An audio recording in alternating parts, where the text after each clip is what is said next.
మీ business ఏదైనా మీ ఊర్లో promotion చేయాలంటే అది సుమన్ టీవీతోనే సాధ్యం. ఇప్పుడే సంప్రదించండి.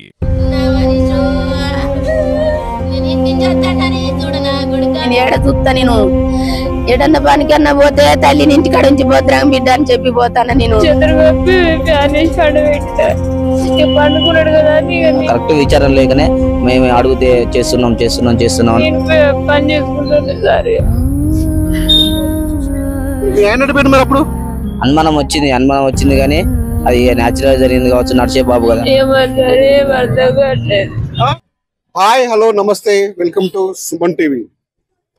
మహబాద్ జిల్లా కేసంద్రం మండలం నారాయణపుర గ్రామంలో 6 సంవత్సరాల బాలుడు మనీష్ పై గత నెల జూలై 31 తారీఖు అర్ధరాత్రి పూట కూడా కత్తితో మెడపై హత్యాయత్నానికి పాల్పడ్డారు. ప్రాణాపాయ స్థితి నుంచి బయటపడి కోలుకొని దేవుడు అతను కాపాడని తెలుస్తుంది.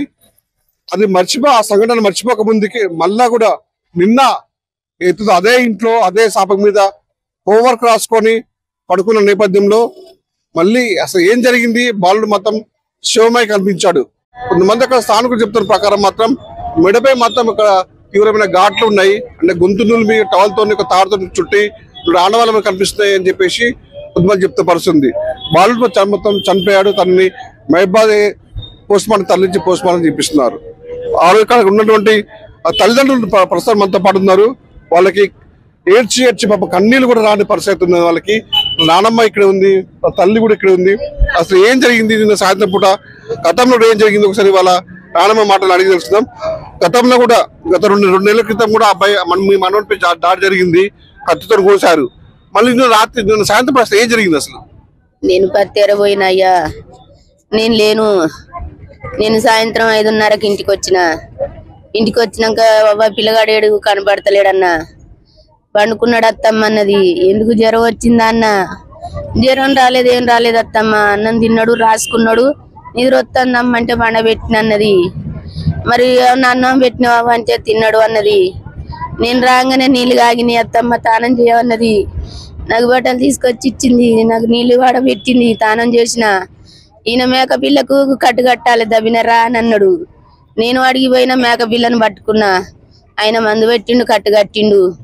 పిల్లలాడు అందరూ ఆడుకుంటుంటే బతుకమ్మ ఆడుతుంటే ఇక నేను అన్ని కూలబడ్డా. ఇక వచ్చేప్పటికి నాకు ఇంత పువ్వు అన్న ఆకలి అవుతుంది అన్నాడు. నేను పోయింది ఆయనకు పువ్వు వేసుకొచ్చిన, నేను ఇంత వేసుకున్నా. నేను తిన్నా. పిల్లగాడు ఇంకా లేత్తలేడు అంటే పండుకున్నాడు అన్నది. సరే అనుకొని నేను వచ్చే కూర్చొని మళ్ళా లేచిపోయి మనిషి అని లేపిన. ఇక లేత్తలేడు చేతులన్నీ కట్టే దరుచుకుపోయినాయి. మనిషి అని చేయబట్టి గుంజితే కట్టె దరుచుకుపోయింది, ఇట్టినే వంక పోయింది. ఓ నావా, నా కొడుకు ఏమో వంకర పోయిన చేతులన్నీ కాళ్ళనే. ఆయన మాత్రం లేపుకొని పెట్టిన కింద గులబడి ఏడ్చినాక మా కోడలు వచ్చి మా బాగా కోడలు వచ్చి నువ్వు అంతా అదురు పెట్ట కాగత్తమ్మని ఆ పిల్లరి చేతులు కాళ్ళని నలిచింది. తీసుకుపోయింది హాస్పిటల్కి, తీసుకుపోయారు బండి మీద. ఆ నుంచి వచ్చిళ్ళు చచ్చిపోయింది అని చెప్పింది. ఇంటికి తీసుకొచ్చినాక నా కొడుకు ఫోన్ చేసిర్రు, పిల్లగాడు చచ్చిపోయింది రా విడిచి వచ్చింది అన్నాడు. ఈ కార్డులు పడ్డాయి, మేము చూడలేదు. ఇవన్నీ గుంజినవన్నీ మాకు మేము చూడలే. అయ్యి ఒక మనిషి అనే లేపిన, నేను లేపి ఈ కట్లు చూడలే. ఇప్పుడు బాగా ఏర్పడుతున్నాయి కానీ అంతగానో ఏర్పడలేదు. ఇక చూసిండు, నా కొడుకు వచ్చిండు.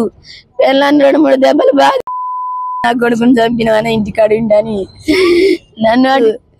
ఇక నేను ఏడ్చుకుంటా రోడ్డు మీద కూర్చున్నా. ఇక వాడు ఏడ్చిండు. కొడుకు అడిగి పోయి, ఓ కొడుక నీకు ఎక్కడ సాగు వచ్చిందిరా అని ఇట్టిట్ట అనుకుంటా మెడలు ఇట్ట అన్నాడు. అంటారు కానీ ఈ నుంచి ఇడికి నల్లగా కావులకి ఇట్లా గుంజినట్టున్నాయి, ఈ గోరికి ఇరుకున్నట్టున్నది, ముక్కు మీద అట్నే ఉన్నది. అసలు ఎవరికి వచ్చింది ఎవరికి చేసింది తెలుస్తలేదు. నేను లేనయ్యా, నేను పత్తేర పోయిందని చెప్తాను కదా. నేను ఇంటికాడ అనుమానం ఉంది. ఎవరి మీద? నాకు ఎవరి మీద అనుమానం చెప్పాను సారు. నేను గతంలో కూడా 2 నెలల క్రితం జరిగినప్పుడు కూడా మీరు ఏం చెప్పలేదు, మాకు ఎవరి మీద అనుమానం లేదని చెప్పిళ్ళు. అప్పుడు కూడా అబ్బాయి మీద అత్యాచారం జరిగింది. నిన్న జరిగింది, మీరు చెప్పకపోతే ఎట్లా మరి? ఇట్లా చెప్పుకోవాలి కదా, విషయం చెప్పాలి మరి. నేను చూడండి ఎట్ట చెప్పను సారు. అనుమానం లేదా మరి ఇప్పుడు కూడా నా మీద నేను ఎవరికి అనుమానం ఉన్నా తల్లినే ఇంటికాడ ఉంచి పోతా అంటే ఇంక నేను ఏడ చూస్తా. నేను ఏడన్నా పనికన్నా పోతే తల్లిని ఇంటికాడ ఉంచి పోద్దాం బిడ్డ అని చెప్పి పోతాను నేను. ఇప్పటికే ఒక చిన్న మనోడు చనిపోయింది బాగా గుంటలో పడి, ఇప్పుడు ఇంకో పెద్ద మనోడు చనిపోయింది, ఇంకొక మనోడు మరి. ఆ వన్ పరిస్థితి మరి ఆ పరిస్థితి ఏందో మమ్మల్ని అందరిని చంపాలని చూస్తారేమో మరి. ఎవరు మాకు ఏం తెలియక పిచ్చలం అవుతాను అయ్యా మేము.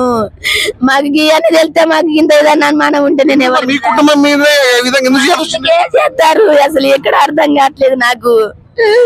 నేను అర్థం కాక సతమతం అవుతాను. నేను పొద్దున్న లేదా నేను విద్యుదాన్ని అవుతానా ఎందుకు మాకు ఇట్లా జరుగుతుందని.